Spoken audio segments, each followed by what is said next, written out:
පෙළ පොතේ දෙවැනි පාඩම ගුත්තිල වෙන නද. මේ ගුත්තිල වෙන නද කියන පාඩම උපුටලා අරගන්නේ ගුත්තිල කාව්‍යයේ.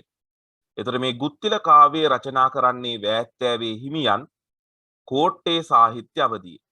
එතකොට පළවෙනියෙන්ම අපේ දරුවෝ කරන්න ඕන දේ තමයි මෙන්න මේ වෑත්තෑවේ හිමි කෝට්ටේ අවධිය ගුත්තිල කාව්‍යය මෙන්න මේ කියන වචනවලට යටින් පැන්සලෙන් ඉරි ගසා ගැනීමක් කරන්නට ඕනේ. පැහැදිලිද? පැන්සලෙන් ඉරි ගසා ගැනීමක් කරන්නට ඕන. හරිද?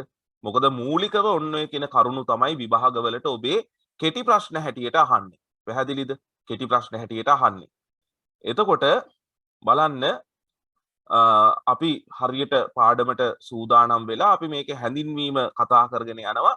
ඒ හැඳින්වීමේ වැදගත් කරන කරුණු වලට අපි ඉරි ගහ ගන්නවා. ඒ වගේම මම ඉරි ගහන්න කිව්වේ නැති වුණත් ඔබට වැදගත්යයි හැඟෙන කරුණු වලට ඔබට පුළුවන් ඉරි ගහ ගන්න. ඒකේ කියලා මුළු හැඳින්වීමටම ඉරි ගහ ගන්නට එපා.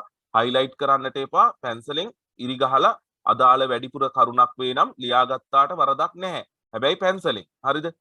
එතකොට ගුත්තිල කාව්‍ය රචනා කරනු ලැබුවේ වෑත්තෑවේ හිමියන් විසිනි. එතකොට ඔන්නේ වෑත්තෑවේ හිමියන් කියන එකටත් ඉරි ගහගත්තා. අපි කලිනුත් හයිලයිට් කරගත්තා, ඉරි ගහගත්තා. කවුද මේ වෑත්තෑවේ හිමියන් කියලා කියන්නේ? මෙන්න මෙතන පුංචි හඳුන්වා දීමක් කරලා තියෙනවා. උන්වහන්සේ වයඹ පළාතේ සත්කෝරළේ 15 පත්තුවේ වෑත්තෑව නම් ගමෙහි උපන්නෙකි.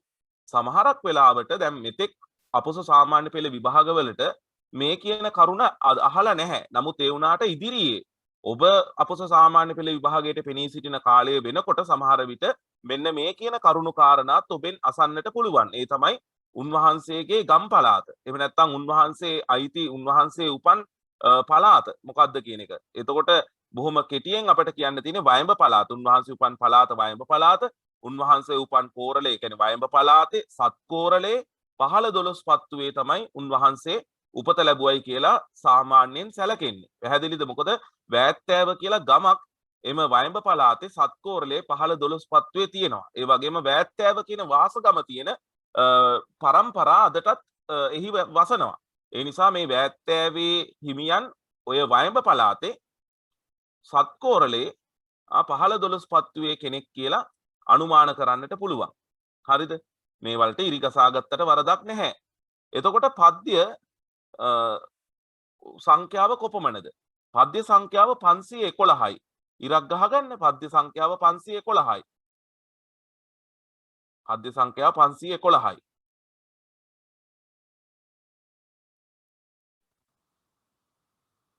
පද්‍ය 511කින් සමන්විත ගුත්තිල කාව්‍යය ගුත්තිල ජාතකයේ ඇසුරෙන් නිර්මාණය වූවකි. මේ ගුත්තිල ජාතකයේ ඇසුරෙන් නිර්මාණය වූවා.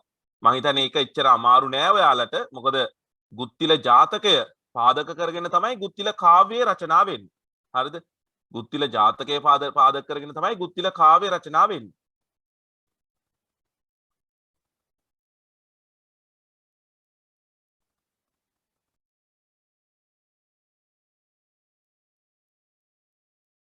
පන්සිය 50 ජාතක පොතේ තියෙන ගුත්තිල ජාතකය තමයි මේ ගුත්තිල කාව්‍ය රචනා වෙන්නට පාදක වෙලා තියෙන්නේ. මොකද අතීතයේ ඉඳන්ම අපේ රටේ තිබුණා සිරිතක් මේ ජාතක කතා පාදක කරගෙන කාව්‍ය කෘති රචනා කිරීම. උදාහරණයක් හැටියට අනුරාධපුර පොළොන්නරු යුගයේ ඉඳන්ම මේ ලක්ෂණය අපිට දකින්නට ලැබෙනවා. ආසංකවතී ජාතකයේ ඇසුරෙන් අසක්දාකව, ඊළඟට අපි ගත්තොත් සස ජාතකයේ ඇසුරෙන් සසදාවත, මකාදේව ජාතකයේ ඇසුරෙන් මුවදෙව්දාවත, මෙන්න මේ අනුරාධපුර පොළොන්නරු යුගවල රචනා වෙන ජාතක කතා පාදක කරගත්ත කාව්‍ය කෘති. ඊට පසු අපට හම්බ වෙනවා බොහෝ දුරට අනුමාන කරන්නේ ගම්පොළ සාහිත්‍ය කුරුණෑගල සාහිත්‍ය අවධිය කියලයි. මෙන්න මේ සඳකිඳුරු දාකව. සඳකිඳුරු දාකව හැබැයි යුගය මතභේදාත්මකයි. නමුත් ඒ වුණාට සඳකිඳුරු දාකව රචනා වෙන්නේ චන්දකින්නර ජාතකයේ ඇසුරේ. එතකොට මෙන්න මේ කෝට්ටේ යුගයේ වෑත්තෑවේ හිමියන් මෙන්න මේ ගුත්තිල ජාතකයේ ඇසුරෙන් රචනා කරනවා ගුත්තිල කාව්‍යය. ඊට අමතරව තව අපිට මතක් කරගන්නට පුළුවන් පොළොන්නරු යුගයේ අනතුරුව දඹදෙනි සාහිත්‍ය අවධියේ රචනා වෙනවා කුස ජාතකයේ ඇසුරෙන් කෞසුලිමින මහා කාව්‍යය. ඊට පස්සේ කෝට්ටේ අවධියේම තොටගමේ ශ්‍රී රාහුල හිමියන් විසින් සත්තුබත්ත ජාතකයේ ඇසුරෙන් රචනා කරනවා කාව්‍යශේඛර මහා කාව්‍යය.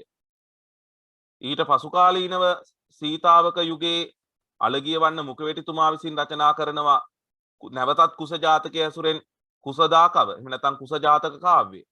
මහනුවර යුගයේ වෙනකොට වෙස්සන්තර ජාතකයේ ඇසුරෙන් වෙසතුරුදා කව. එහෙම නැත්නම් වෙස්සන්තර ජාතක කාව්‍ය රචනා වෙනවා. මේ විදිහට අපිට දකින්නට ලැබෙනවා මේ ජාතක කතා ඇසුරෙන් ගී කාව්‍ය ඒ වගේම සිව්පද කාව්‍ය රචනා වීම. එතකොට ඔයගලන්ට මතක ඇති අපි ඒ පිළිබඳව කතා කළා අපේ මේ සතරකන් මන්ත්‍රණයේ පළවෙනි පාඩමේ හැඳින්වීමට. එතකොට මෙන්න මේ නැවතත් මතක තබා ගත යුතු ගුත්තිල ජාතකය ඇසුරෙන් තමයි ගුත්තිල කාව්‍ය රචනා වෙන්නේ. බලමු. ඔන්න මෙන්න මේකත් ඉතා වැදගත්. ගුත්තිල කාව්‍ය රචනා කරන ලෙස ආරාධනය කරනු ලැබුවේ සිරිපැරකුම්බා රජුට සේවය කළ අගමැතිවරයෙකු වූ සලාවත ජයපාල මැතිතුන් විසිනි.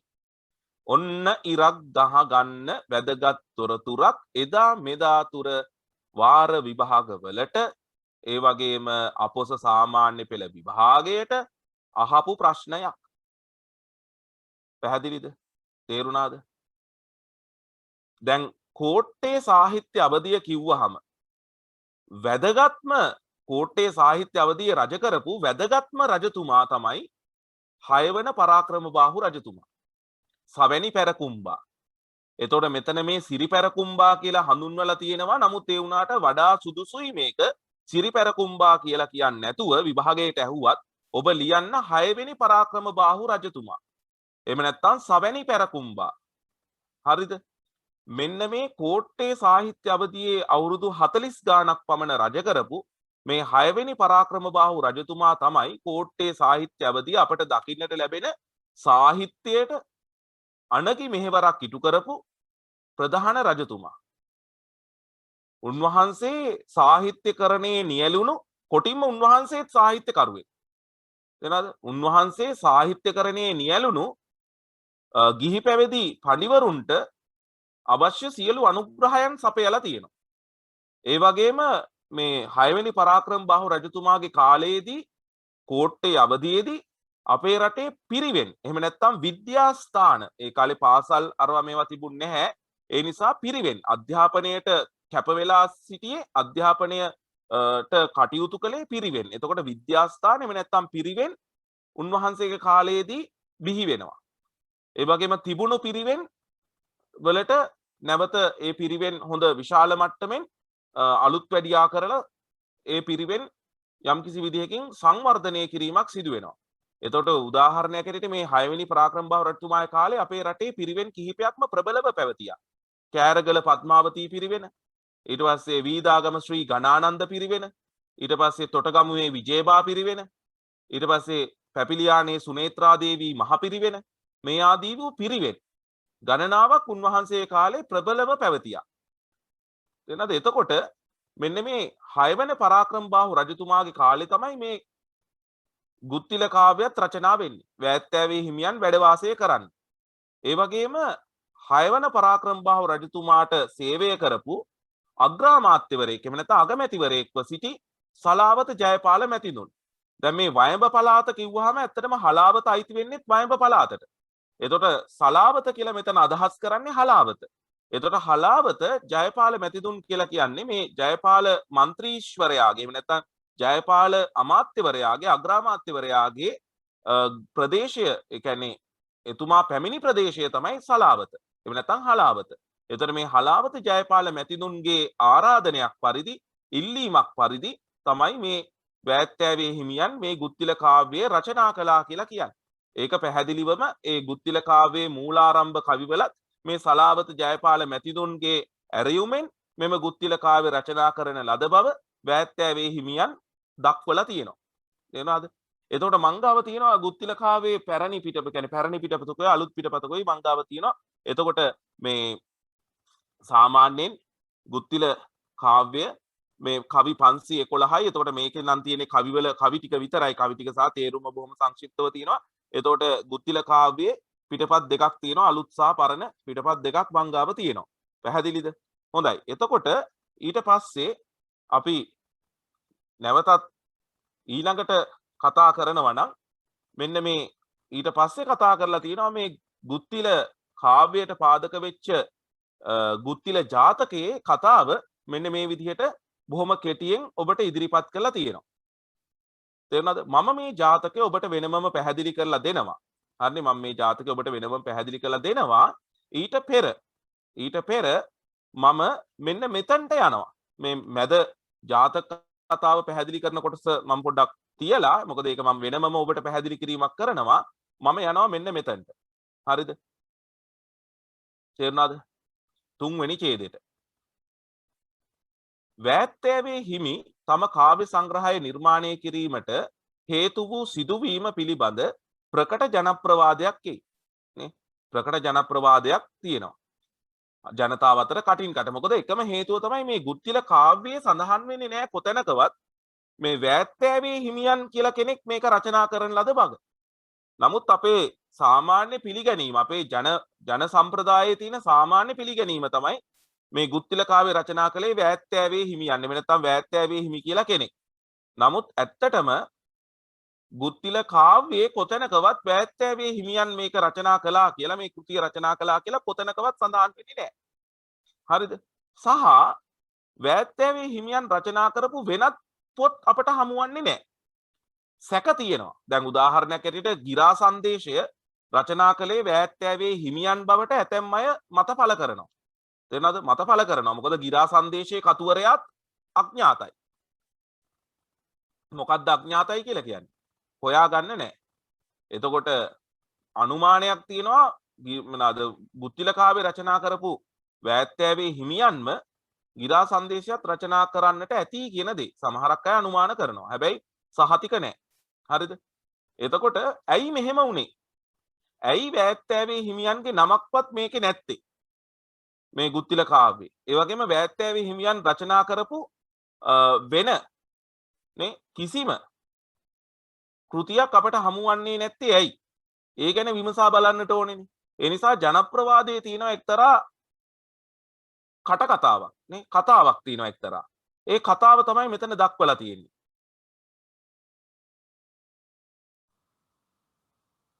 වෑත්තෑවේ හිමි තම කාව්‍ය සංග්‍රහය නිර්මාණය කිරීමට හේතු වූ සිදුවීම පිළිබඳ ප්‍රකට ජනප්‍රවාදයක් වෙයි.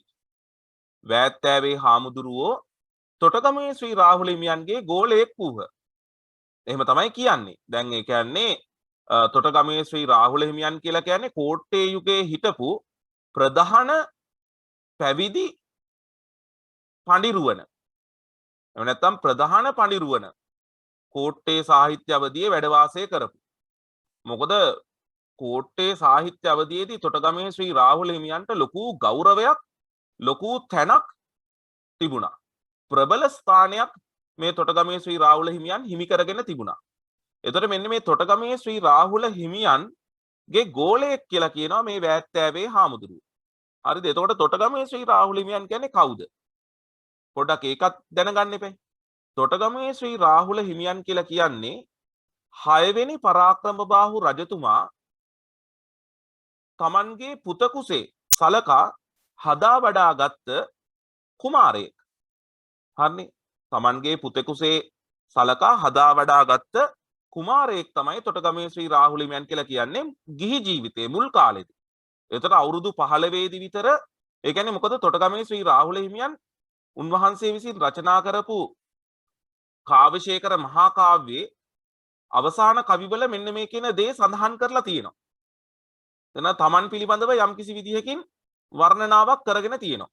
එතනදී පැහැදිලි කරනවා මේ 6 වෙනි පරාක්‍රමබාහු රජතුමා යටතේ 6 වෙනි පරාක්‍රමබාහු රජතුමාගේ පුතෙකුසේ ඇතිදැඩි වුණු බව පුංචි කාලේ.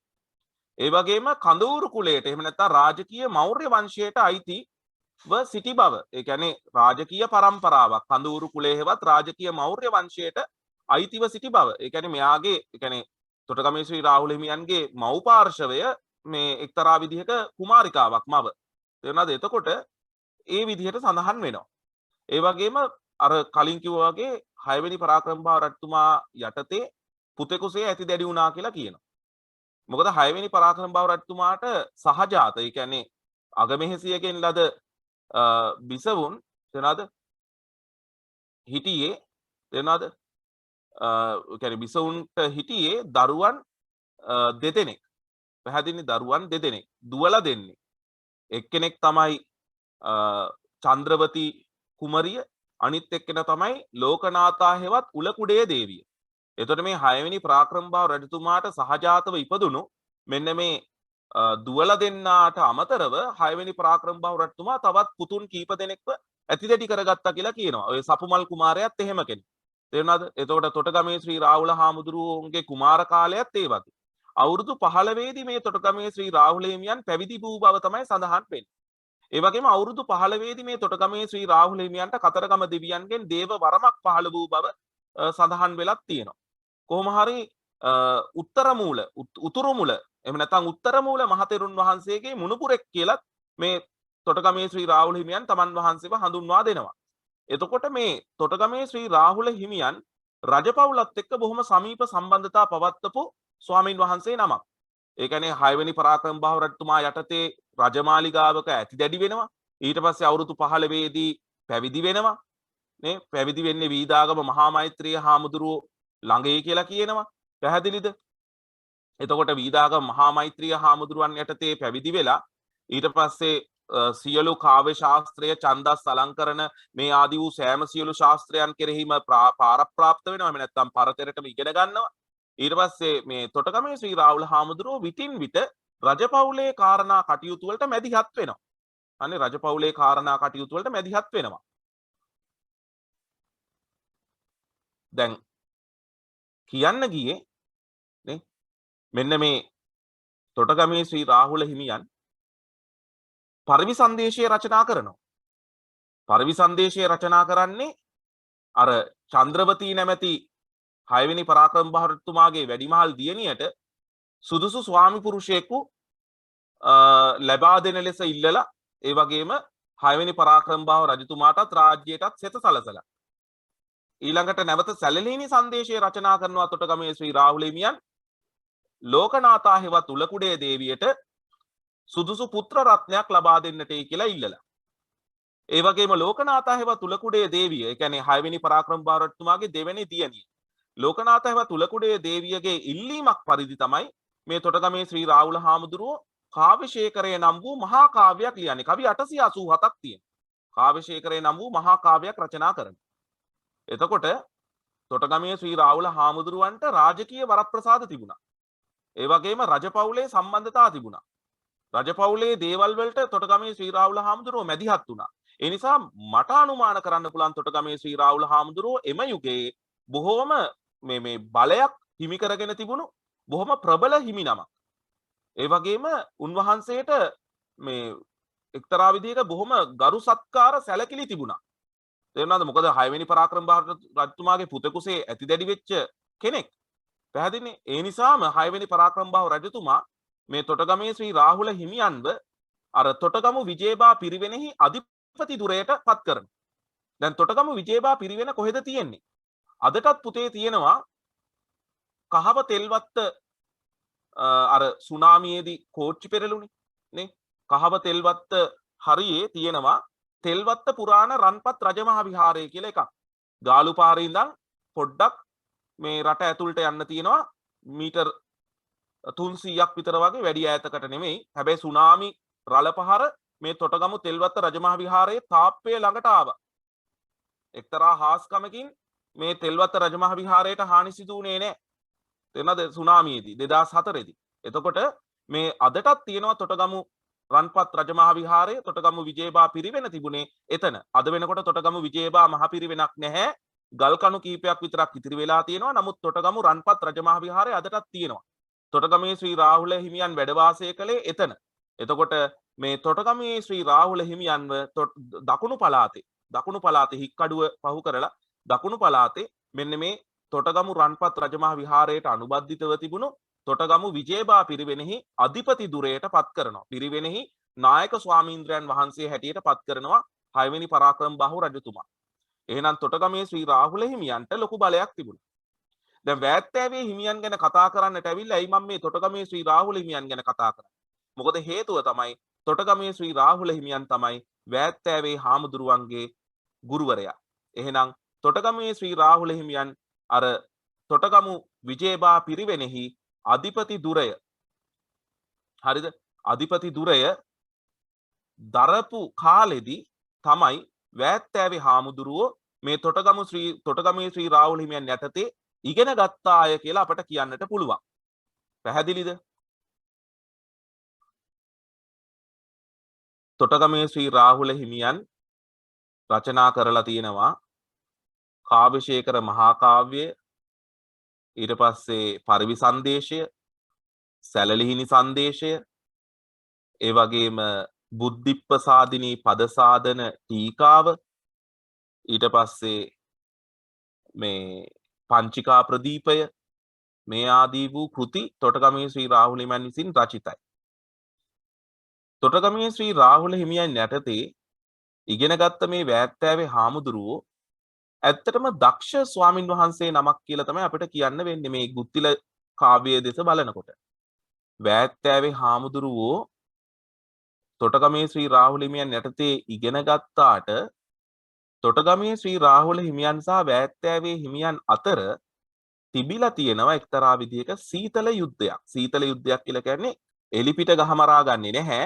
නමුත් එක්තරා විදිහක මේ දැන් තොටගමේ ශ්‍රී රාහුල හාමුදුරුවෝ ගුරුවරයා හැටියට තමන්ගේ ගෝලයාට සමහරක් වෙලාවට ඉස්මතු වෙන්න අවස්ථාවක් දෙන්නේ නැහැ. සමහරක් වෙලාවට තොටගමේ ශ්‍රී රාහුල හිමියන් බොහෝ දුරට අර වෑත්තෑවේ හිමියන්ගේ කෘති සමහරක් වෙලාවට කරපු දේවල් තව තිබුණත් දන්නේ නැහැ. කොහොම හරි ඒවා එච්චර අද වෙනකොට නැහැනේ ඇත්තටම. ඒ වගේම වෑත්තෑවේ හිමියන් සහ තොටගමේ ශ්‍රී රාහුල හිමියන් අතර තිබිලා තියෙන එක්තරා විදිහක එදිරිවාදීකමක්. එහෙම තමයි කියන්නේ.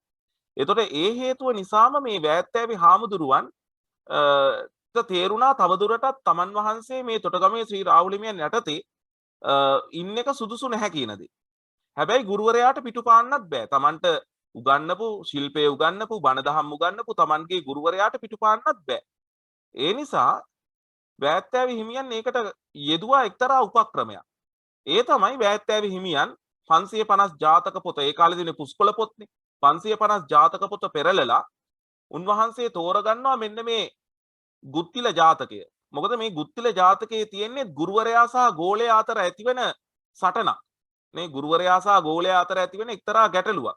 ඒ නිසා මෙන්න මේ ගුත්තිල ජාතකයේ තෝරගෙන තේරෙනවද? ගුත්තිල ජාතකයේ තෝරගෙන සලාවත ජයපාල මැතිතුන්ගේ අනුග්‍රාහකත්වයෙන්, ඒ කියන්නේ සාමාන්‍යයෙන් පුස්කොළ පොතක් ලියන්නට සෑහෙන වියදම් යනවා.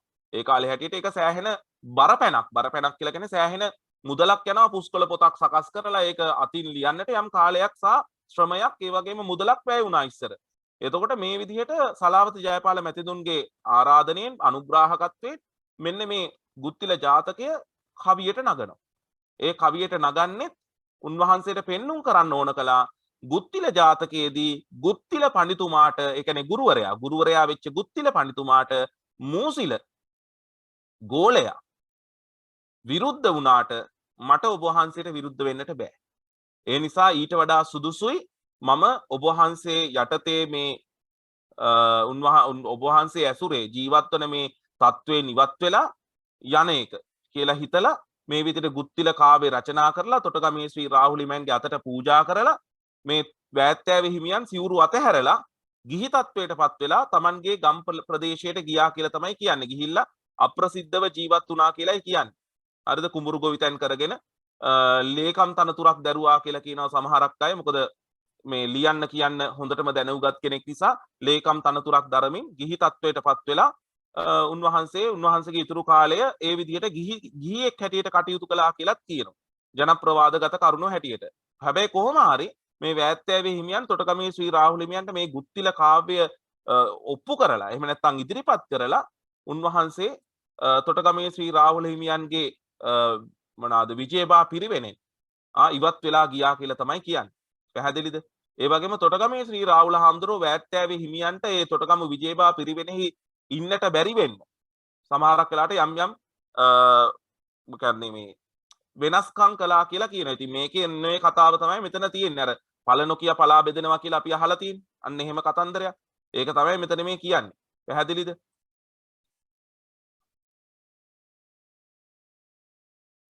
කාව්‍යකරණයෙහිලා වෑත්තෑවේ හිමියන් සතුව පැවති හැකියාව දුටු රාහුල හිමි උන්වහන්සේ කෙරෙහි තමා තුළ පැවති අප්‍රසාදය පළ කරන්නට උපායක් යෙදීය. මන් දන්නේ මේවා ඉතින් ජන කතා, ජනප්‍රවාද. මේවා ඇත්තටම මේ එහෙම වුණාද කියලා කියන්න දන්නේ නැහැ. මෙන්න මෙහෙම දෙයක් මට හිතන්න පුළුවන්. හරිද? තොටගමේ ශ්‍රී රාහුල හාමුදුරුවෝ දුෂ්ටකම් කළාවත් එහෙම නැත්තම් මේ වෑත්තෑවේ හිමියන් මේ විදියට ඉස්මතු වෙන්නට අවස්ථාවක් නොදුන්නා කියනකට වඩා තොටගමේ ශ්‍රී රාහුල හාමුදුරුවෝ ගත කළේ එක්තරා විදිහක බොහොම මේ සුවපහසු ජීවිතයක්. මොකද උන්වහන්සේට නිල බලය තිබුණා. තොටගමු විජයබා පිරිවෙනෙහි අධිපති. ඒ වගේම ෂඩ් භාෂා පරමේශ්වර කියලා හැඳින්වුවා. ෂඩ් භාෂා පරමේශ්වර කියලා කියන්නේ භාෂා 6ක් කතා කිරීමට හැකියාව තිබුණා. ෂඩ් භාෂා පරමේශ්වර කතා කිරීමට ලිවීමට. ඊළඟට ත්‍රිපිටක වාගීශ්වරාචාර්ය කියලා කිව්වා. මේ වගේ නොයෙකුත් ගෞරව නාම තොටගමේ ශ්‍රී රාහුල හිමියන්ට ලැබිලා තිබුණා. ඒ වගේම තොටගමේ ශ්‍රී රාහුල හිමියන් රජතුමාගේ අනුග්‍රහය සහිතව බොහොම සුවපහසු ජීවිතයක් ගත කළේ. තොටගමු පන්සලේ විජේබා පිරිවෙනය තියෙන්නේ දකුණු පළාතේනේ. එහෙ ඉඳන් ශ්‍රී ජයවර්ධනපුර කෝට්ටේ නගරයට යන්නට එන්නට උන්වහන්සේට දෝලා තිබුණා. එනද පැල්ලැක්කි තිබුණා. එයින් එක දෝලාවක් පැල්ලැක්කියක්. එයින් එක පැල්ලැක්කියක් අදටත් ඒ තොටගමු රන්පත් රජමහා විහාරයේ තියෙනවා. තොටගමේ ශ්‍රී රාහුල හාමුදුරුවෝ පාවිච්චි කරයි කියලා සැලකෙන. එහෙම මතයක් තියෙන දෝලාවක් අදටත් තියෙනවා. එතකොට කියන්නේ ගියේ මේ උන්වහන්සේට ඒ බඳු සැප පහසුකම්, සුව පහසුකම් රාජ්‍ය අනුග්‍රහයෙන් ලැබිලා තිබුණා. සුඛෝපභෝගී ජීවිතයක් ගත කළා. ඒ විතරක් නෙමෙයි. තොටගමේ ශ්‍රී රාහුල හිමියන් ඔය යంత్ర, මන්ත්‍ර, ගුරුකම්, එතකොට මේ කියන දේවල් යකුන්ගෙන් පවා වැඩගත්තා කියලා කියනවනේ. තොටගමු රන්පත් රජමහා විහාරයේ අදටත් තියෙනවා තොටගමු විජේබා පිරිවෙන හදද්දි පාවිච්චි කරපු ගල් කණු කීපයක් අදටත් ශේෂව පැවතෙනවා. එතකොට පෘතුගීසීන් මේ තොටගමු විජේබා පිරිවෙන විනාශ කරනවා. නමුත් ඒ වුණාට අදටත් ගල් කණු කිහිපයක් ඉතිරි වෙලා තියෙනවා. ඒ නිසා මේ විශ්වාස කරනවා තොටගමේ ශ්‍රී රාහුල හාමුදුරුවෝ මේ යකුන් ලබා වැඩ අරගෙන මේ ගල් කණු අද්දවා ගත්තා කියලා. මම දන්නේ නැහැ ඒවල සත්‍යාසත්‍යතාව කෙසේ හෝ තොටගමේ ශ්‍රී රාහුල හාමුදුරුවෝ ඒ වගේ බොහොම සංකීර්ණ ජීවිතයක් ගත කළේ. සංකීර්ණ ජීවිතයක් ගත කළේ. ඒ නිසාම ඒ බඳු සංකීර්ණ කියන්නේ බොහොම සුඛෝපභෝගී ජීවිතයක් ගත කරපු තොටගමේ ශ්‍රී රාහුල හිමියන්ගේ නැත්නම් Tamanගේ ගුරුවරයාගේ ජීවිතය මේ වෑත්තෑවේ හිමියන්ට එච්චර නේද දිරෙව්වේ නෑ අපේ භාෂාවෙන් කියනවා. එහෙම නැත්නම් කැමැත්තක් තිබුණේ නෑ. මොකද වෑත්තෑවේ හිමියන්ගේ මේ ගුත්තිල කාව්‍යයත් අපට දකින්නට ලැබෙන්නේ එක්තරා විදිහකින් මේ මොනවද සරල බව. ඒ වගේම වෑත්තෑවේ හිමියන්ගේ අපිට දකින්නට ලැබෙනවා එක්තරා විදිහක මේ නිහතමානීත්වය මේ ගුත්තිල කාව්‍යයේ. ඒ නිසා මට හිතෙන දේ තමයි සරල අල්පේච්ඡ ජීවිතයක් ගත කරපු ගෝලයා එහෙම නැත්නම් වෑත්තෑවේ හිමියන් කැමති උනේ නෑ සංකීර්ණ සුඛෝපභෝගී ජීවිතයක් ගත කරපු තොටගමේ ශ්‍රී රාහුල හිමියන්ගේ චරිතයට. ඒ නිසා මේ දෙදෙනා අතර එදිරිවාදිකම ඔන්න ඔය නිසා තිබෙන්නට ඇති. දැන් මෙතන මෙන්න මෙහෙම කතාවක් කියනවා. මෙතින් හරිද? උන්වහන්සේ කෙරෙහි තමා තුළ පැවති අප්‍රසාදය පළ කරන්නට උපායක් යෙදුවා කියලා කියනවා. වෑත්තෑවේ හාමුදුරුවෝ ඒ කියන්නේ Taman ගෝලයා පිළිබඳව තියෙන අකමැත්ත ප්‍රකාශ කරන්නේ. තම අතවැසියෙකු අමතා වෑත්තෑවේ හිමියන්ට දිනපතා පලාකොළ 3 පංකුවක් බෙදෙන ලෙසට උපදෙස් දුන්නේ නේ. හැමදාම ඇබිත්ත කොළුවට කිව්වා දාණයට පලාකොළ 3 තැනකට බත් පිඟානේ බෙදන්න. බතුයි පලාකොළයි විතරයි.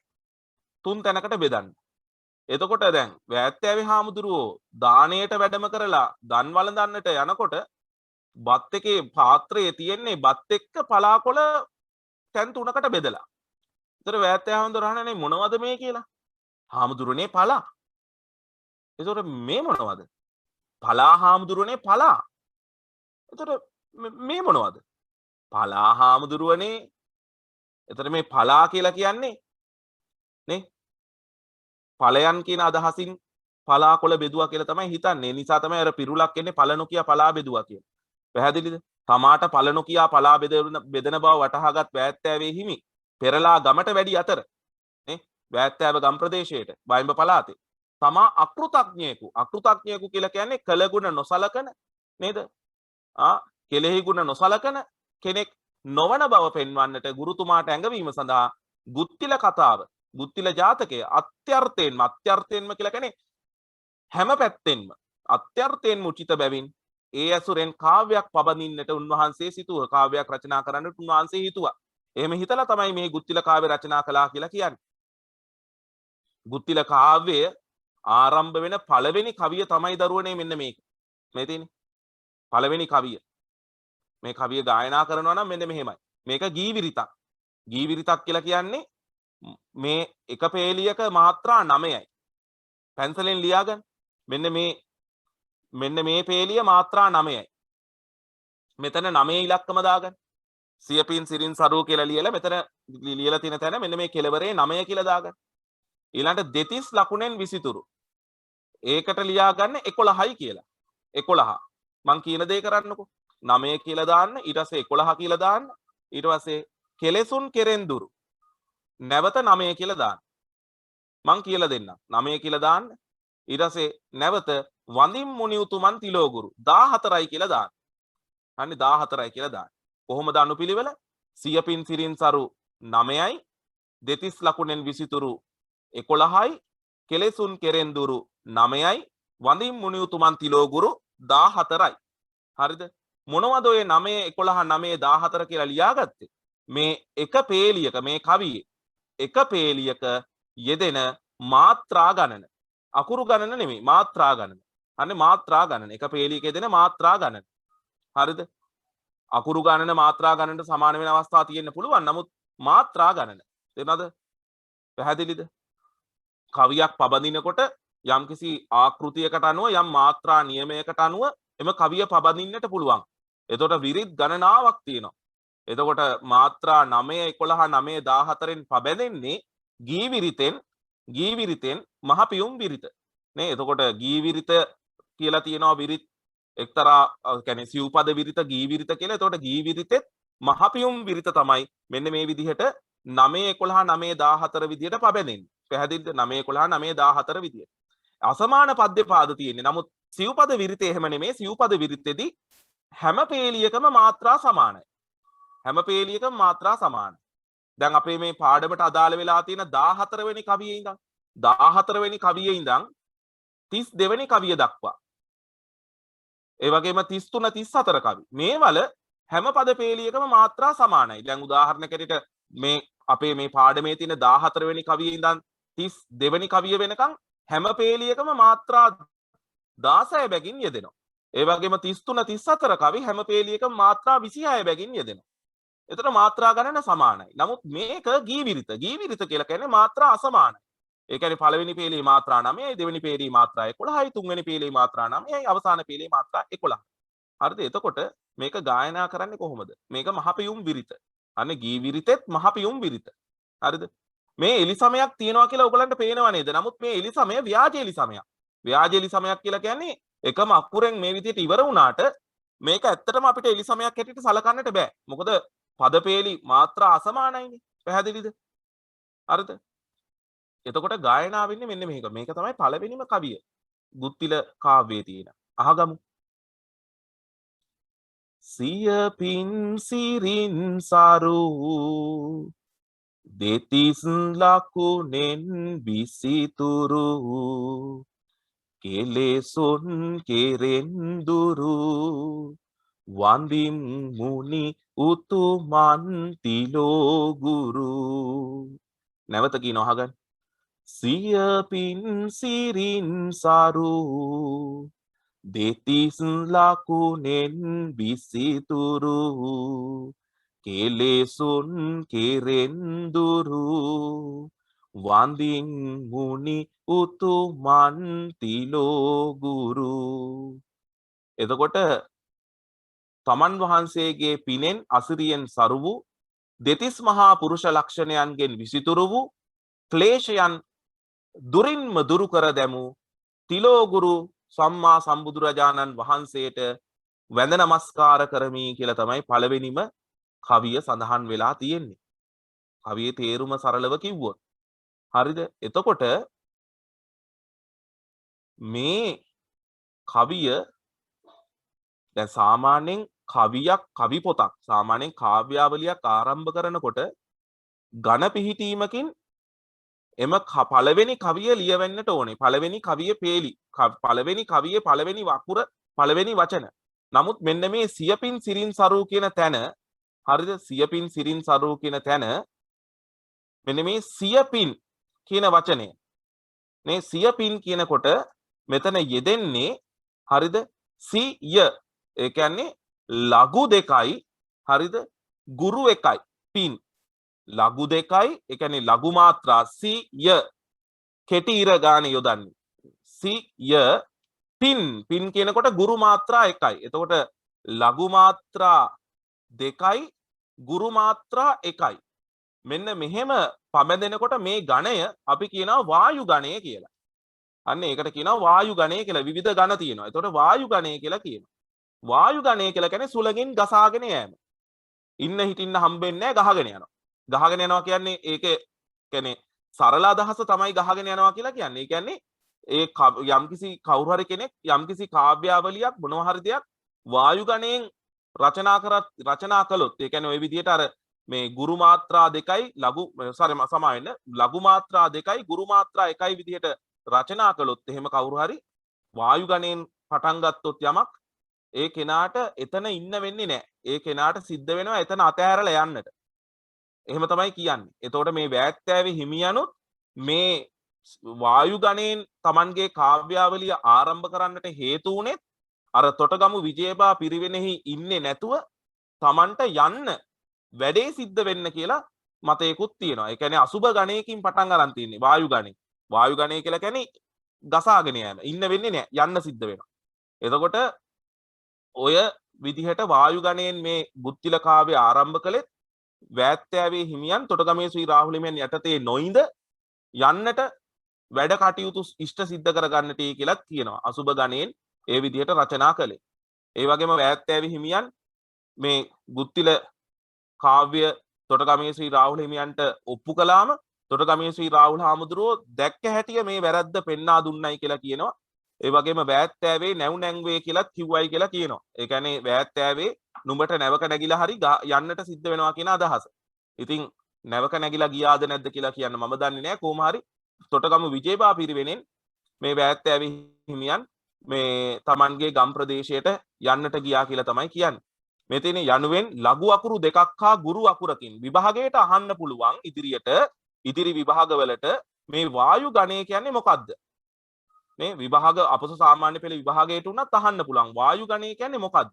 වායු ගණය කියලා කියන්නේ ලඝු අකුරු දෙකකින් හා ගුරු අකුරකින් යුක්තව කාව්‍ය ආරම්භ වීම. ඒ කියන්නේ වායු ගණය කියන්නේ ඒකයි. එතනද ආරම්භ කළේද එහි අනිෂ්ට විපාක. අනිෂ්ට විපාක කියලා කියන්නේ එහි අර මේ අපි කියන්නේ අයහපත් ප්‍රතිඵල. අනිෂ්ට විපාක කියලා කියන්නේ අයහපත් ප්‍රතිඵල දැනම බව ජනප්‍රවාදයේ එයි කියලා කියනවා. පැහැදිලිද?